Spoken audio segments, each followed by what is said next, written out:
আসসালামু আলাইকুম বন্ধুরা। তো আপনারা কেমন আছেন? আর আমি আজকে একটা লং ভিডিও দিলাম। তো সারাদিনে যা যা করলাম তার কিছু অংশ তুলে ধরলাম ভিডিও করে। তো যাই হোক, আপনারা না টেনে ধৈর্য সহকারে দেখবেন। তো আমি এখানে প্রথমে ঘরটাকে ভালো করে ঝাড়ু দিয়ে নিলাম।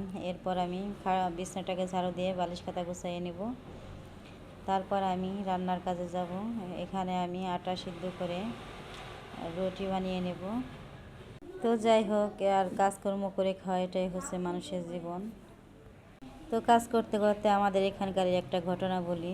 আসলে ছেলে মেয়ে বেশি থাকলে যে সব বাবা মায়ের কপালে সুখ লেখা থাকে, কথাটা ওরকমও না। তো আমাদের এখানকার একটা লোক ছিল, ওনার 4টা মেয়ে এবং 3টা ছেলে।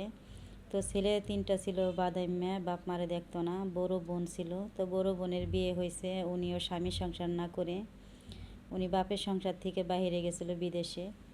তো সেইখানে সংসারটা ভালোভাবে চালাচ্ছিল এবং আর একটা বোনও নিয়েছিল বাহিরে ওনার কাছে। তো একদিন হঠাৎ করে উনি মারা যায়। তো ওনার আর একটা বোন থাকে, সে আসে দেশে।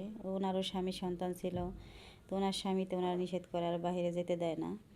তো ওনার স্বামীর সাথে ওনার গণ্ডগোল হয়। আর গণ্ডগোলের কারণ হলো স্বামীতে বাপের বাড়ি থাকতে দিবে না, ওনার বাড়িতে নিয়ে সংসার করবে। আর উনি হলো বাপের বাড়ি ছাড়া থাকবে না স্বামীর সংসারে গিয়ে। তো এই নিয়ে হয়তো গণ্ডগোল হয়। তো 2টা ছেলে নিয়ে বাপের বাড়িতে থাকে, কষ্ট করে খায়। তো হঠাৎ একদিন কার সাথে, হয়তো বাইকের সাথে না বাচ্চাদের সাথে ঝগড়া হয়েছে নাকি, তো উনিও একদিন হঠাৎ করে সুইসাইড করে মারা যায়। তো যেই 2টা মেয়ে বাবা মা এবং পুরো সংসার চালাতো দেখতো বাপের বাড়িতে থেকে, তো সেই 2টো মেয়ে মারা যায়। আর ওনার যে 3টা ছেলে আছে, একটা ছেলে ইটালি থাকে।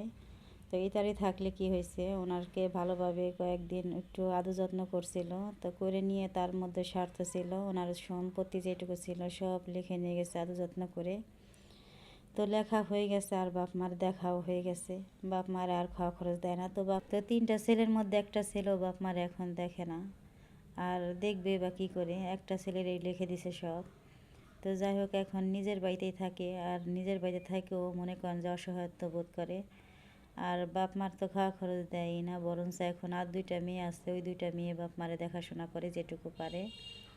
তো এরকম কপাল জানি কারা নাও হোক, আশা করি সবাই ভালো থাকুক, সবার সন্তান সবাই বাপ মারে দেখুক। তো এটাই চাও আমার।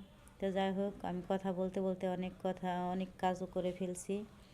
তো এখানে এখন আমরা মুড়ি মাখিয়ে নিলাম, আর মুড়ি মাখিয়ে আমরা সবাই মিলে খাচ্ছি। আর এই দেখেন, আর রাত্রিবেলায় অনেক বৃষ্টি হচ্ছিল। তো বৃষ্টি যতই হোক, ওই কিছুক্ষণ ক্ষণিকের জন্যই ঠান্ডা থাকে। তো বৃষ্টি থামে আবার গরম পড়ে।